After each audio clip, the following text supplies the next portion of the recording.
नमस्कार दोस्तों आज की वीडियो बहुत ही महत्वपूर्ण है किन लोगों के लिए जो प्राइवेट सेक्टर में जॉब करते हैं। तो आज के टॉपिक में हम आपको एक जानकारी देंगे कि बेसिक सैलरी के बारे में। दोस्तों, आप जब किसी भी कंपनी में ज्वाइनिंग करते हैं या नई कंपनी जॉब करते हैं तो आपको एक सैलरी स्ट्रक्चर दिया जाता है कि हम आपको इतनी सैलरी प्रोवाइड करेंगे। तो आपकी वो सैलरी दी जाएगी, वो आपकी CTC होती है जो कॉस्ट टू कंपनी होती है।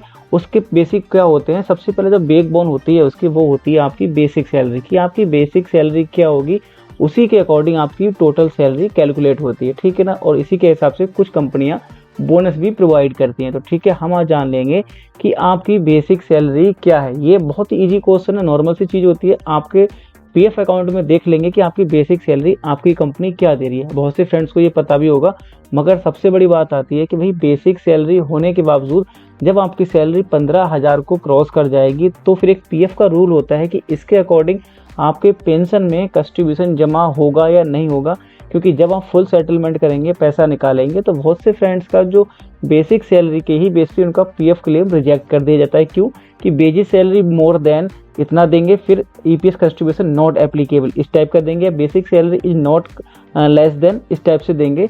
तो इसको आपको समझना होगा कि बेसिक सैलरी का मेन फंडा क्या होता है। बेसिक सैलरी आपकी PF में कितनी हो जाए कि आपका इसका कंट्रीब्यूशन पे कोई भी प्रभाव ना पड़े। तो ठीक, हम देखेंगे कहाँ पे आपकी PF पासबुक में जाके कि आपको ये बेसिक सैलरी आपकी कंपनी ने क्या लगाई है। तो ठीक है दोस्तों, वीडियो स्टार्ट करें। तो वीडियो स्टार्ट करने से पहले रिक्वेस्ट और रहेगी, आप चैनल पर पहली बार आए तो चैनल को जरूर सब्सक्राइब कर लीजिए आगे भी इस प्रकार की इन्फॉर्मेटिव वीडियो पाने के लिए।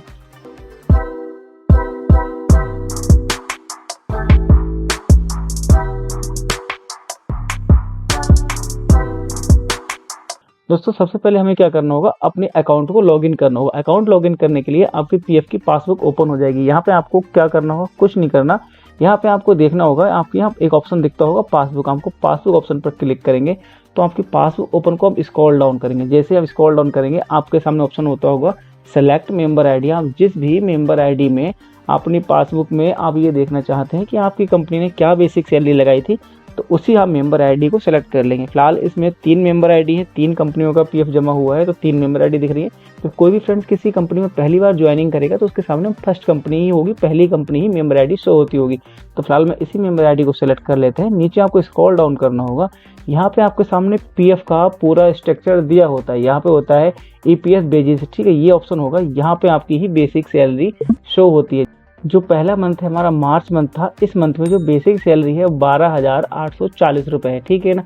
और इसी 12,840 के ऊपर हमें मिलता है 12% PF का कंट्रीब्यूशन। इसमें अगर आपका इसका 12% निकालेंगे तो आपका PF का कंट्रीब्यूशन मिलेगा और 3.67% आपको यहाँ दिया जाएगा और 8.33% आपको यहाँ दिया जाएगा, जो कि पेंशन में कंट्रीब्यूट किया जाता है। यहाँ पे आप ये देख सकते हैं कि आपकी कंपनी ने आपकी बेसिक सैलरी कितनी लगाई है। ये बेसिक सैलरी आपकी जब इंक्रीमेंट होता है उसके साथ में ये बढ़ता है। जैसे कि 12,840 रुपये यहाँ है, जैसे ही इनका नेक्स्ट इंक्रीमेंट लगा है, देखो कोई भी देखोगे तो यहाँ 13,739 रुपये यहाँ पे हो गया। मतलब पहले बेसिक सैलरी थी 12,840 रुपये, बाद में इनका इंक्रीमेंट लगा तो 13,839 रुपये हो गई यहाँ पे। अब जैसे ही इनका ये बेसिक सैलरी बढ़ेगी वैसे ही यहाँ का PF का कंट्रीब्यूशन भी बढ़ेगा। यहाँ पे आपका पहले कंट्रीब्यूशन था 1,541 रुपये, अब हो गया 1,649 रुपये। अब ये बात आएगी कि भाई आपकी बेसिक सैलरी बढ़ती है तो आपके PF के कंट्रीब्यूशन पर क्या प्रभाव पड़ता है।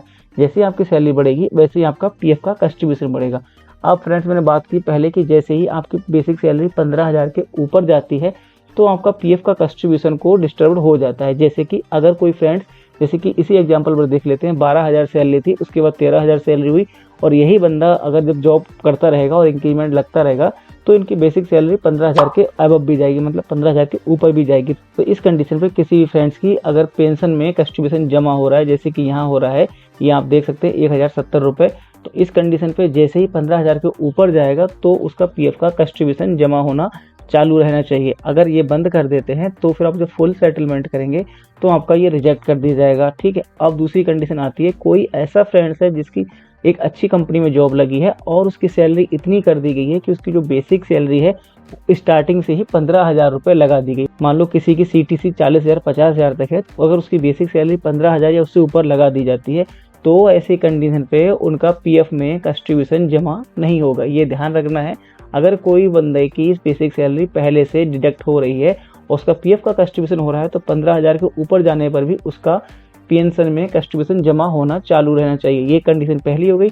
दूसरी हो गई कि अगर आप किसी भी कंपनी में जॉब करते हैं, आपकी पहली बार में 15,000 से ऊपर की सैलरी लगा दी, कौन सी वाली, बेसिक सैलरी, तो आपके पेंशन में कंट्रीब्यूशन जमा नहीं होना चाहिए। यही 2 रूल होते हैं पीएफ के, अगर आपकी बेसिक सैलरी 15,000 को टच करती है। ठीक है, तो आई होप आपको ये जानकारी अच्छी लगी होगी। आपको अगर जानकारी अच्छी लग रही है तो वीडियो को लाइक कर दीजिए और हमारे चैनल को अभी सब्सक्राइब कर लीजिए। ठीक है, आगे भी इस प्रकार की जानकारी आपको मिलती रहेंगी। तो दोस्तों, इस प्रकार की आपको और भी इन्फॉर्मेटिव जानकारी के लिए हमें कमेंट भी कर सकते हैं। अगर आपको कोई भी टॉपिक है जिसमें आपको समझ में नहीं आता, पीएफ, ईएसआई कोई भी, तो हमें मैसेज कीजिएगा। कहाँ पे हम मैसेज करेंगे, आपको इंस्टाग्राम आईडी का लिंक मैंने डिस्क्रिप्शन में दिया है, वहाँ मुझे फॉलो कीजिए और अपनी प्रॉब्लम के बारे में डिटेल में बात करेंगे। अगर आपको इसमें डाउट है कि आपको ये क्वेश्चन होगा कि यार बहुत से यूट्यूबर को मैसेज करते हैं, कोई रिप्लाई नहीं करता, तो इसके लिए प्रूफ आपके सामने, आप किसी भी वीडियो को उठा के देख लीजिए, उसके वीडियो के कमेंट में जाके देखिए, हर फ्रेंड्स के मैंने रिप्लाई दिए हुए हैं, मोस्टली फ्रेंड्स के कमेंट के रिप्लाई दे दिए गए हैं। अगर वो फ्रेंड्स के कमेंट नीचे चले जाते हैं तो वो मुझे शो नहीं होते, तो फिर हमें आपको इंस्टाग्राम पर मुझे कांटेक्ट करेंगे तो वो मुझे मैसेज के थ्रू मिलते रहेंगे। तो आप प्रूफ के तौर पे आप किसी भी वीडियो का कमेंट बॉक्स देख लीजिए, आपको रिप्लाई हर किसी का मिला होगा। और आप इंस्टाग्राम पर आइए, मैसेज कीजिए, हमको आपको डिटेल में बात करेंगे। ठीक है दोस्तों, हम मिलते हैं आपसे नए टॉपिक और नए वीडियो पर। तब तक के लिए टेक केयर और बाय बाय।